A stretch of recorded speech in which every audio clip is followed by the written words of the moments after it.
In this video, I'm going to show you how to use JB Weld. I'm going to be putting it to the test in this yard hydrant repair, which is leaking after a hard freeze.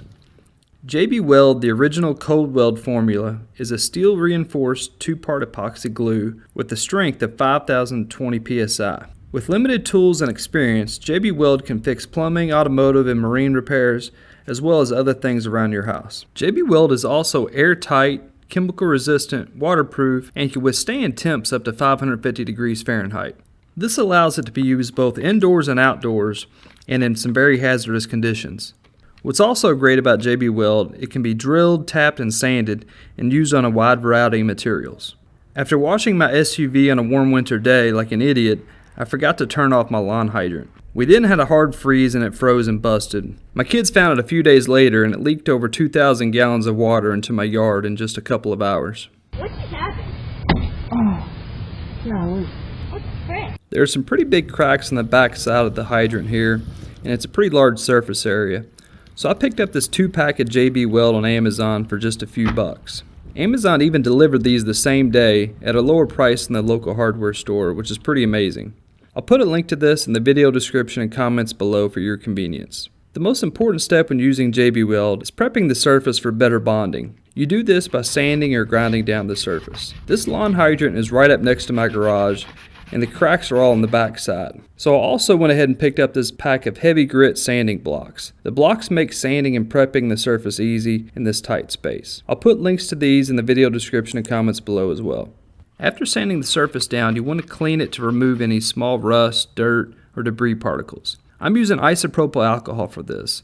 It'll clean the surface for bonding and also evaporate quickly to dry the surface. The black tube of the JB Weld is the steel reinforced resin, while the white tube of the JB Weld is the hardener or activator.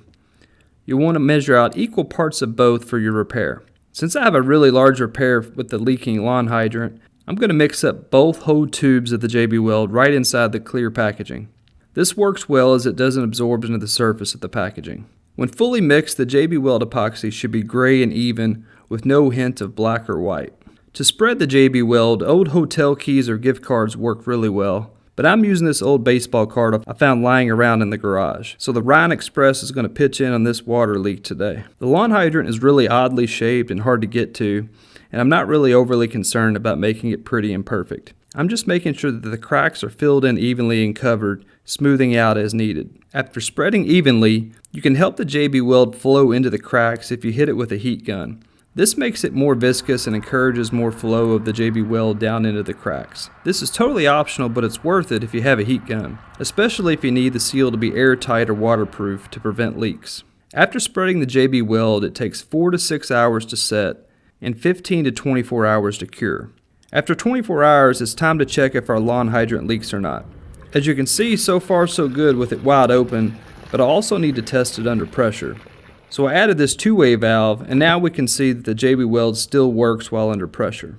If you were to see any leaks, just add some more JB Weld and let it cure to fill any small pinholes. You could have easily had some thin spots. I knew this JB Weld fix would work because I had to do this same repair about 10 years ago. This was needed after a contractor left the water on and it froze and busted. The original repair lasted 10 years without issue, and it would have lasted forever had I not made the same stupid mistake. If you're not familiar with lawn hydrants, they're freeze-proof as long as you turn them off. That's because they're self-draining and the valve is deep down below the freeze line. So instead of calling a plumber and having to pay a couple $100 to $1,000, we fixed this lawn hydrant with just our lunch money in about 5 minutes. If you found this video helpful, please let me know in the comments below and consider subscribing to my channel. I appreciate it and thanks for watching.